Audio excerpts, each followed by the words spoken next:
So for my biography speech, the person that I admire most is probably Sophia Amoruso, who's the CEO of Nasty Gal, and I think she really inspires me because she really started from absolutely nothing. So I'm going to talk about how she did that. So a little bit about her background. She's 33 years old. She was born in San Diego, California, and from a very young age she was diagnosed with depression and ADD. Her parents actually got a divorce, so she moved to Sacramento, California. And because of that, she dropped out of school and became homeschooled. And her first job was at Subway, and she had a lot of other odd-end jobs that had nothing to do with fashion. So after moving back to Sacramento, she kind of became a nomad, and she began hitchhiking all over the West Coast. And throughout doing that, she got into a lot of trouble with dumpster diving, stealing, and eventually she did get caught stealing. So that's one of the reasons she moved back home.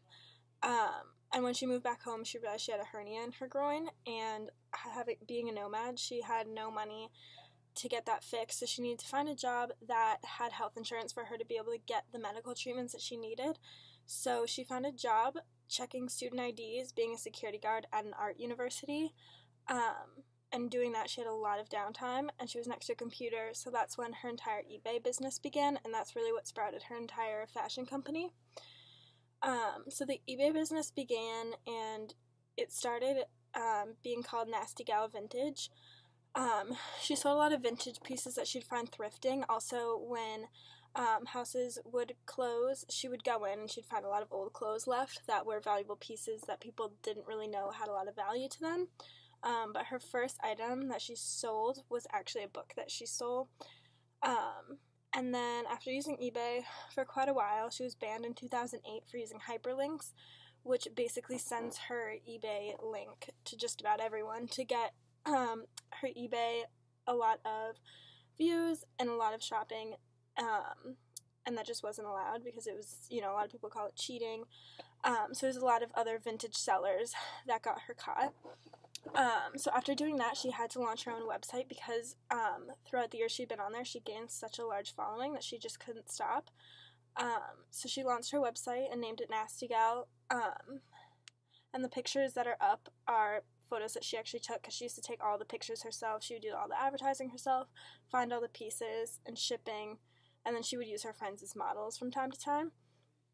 And eventually she hired models and she would hire someone to shoot, but that was after years of having her eBay. So then eventually Nasty Gal finally was beginning, and all of her followers were really just devoted and felt really empowered by her fashion. And it quickly grew, with revenues increasing from $223,000 in 2008, which was at the end of her eBay shop. So all that money was made from eBay, to almost $23 million in 2011, which is after she launched her actual retail store. New York Times called her Cinderella of tech.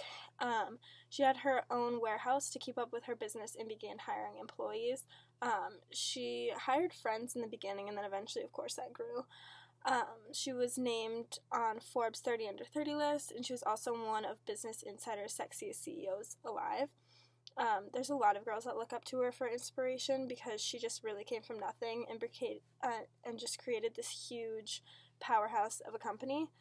That was really just all about empowering women, and because she realized so many girls were inspired by her, she wrote a book called #GirlBoss, which I've actually read. It's a very good book. I've read it a couple times, and she just talks about her story and how she did it, just coming from nothing. And then that was a really big hit. The book became popular. So many people know about the book, even if they're not in fashion or interested in fashion. And so because of that, she came out with a Netflix show called Girl Boss. The actress is not her, but I think they do a really, really good job at portraying her and portraying everything she talked about in the book, and I think it's amazing. So she inspires me because she really just started from literally nothing, and she just became this huge CEO and powerhouse, and as a woman, that's a very hard thing to do, and she just beat down all the doors, and she did what she wanted to do, and did it successfully. So I think that's why she's a huge inspiration to a lot of people.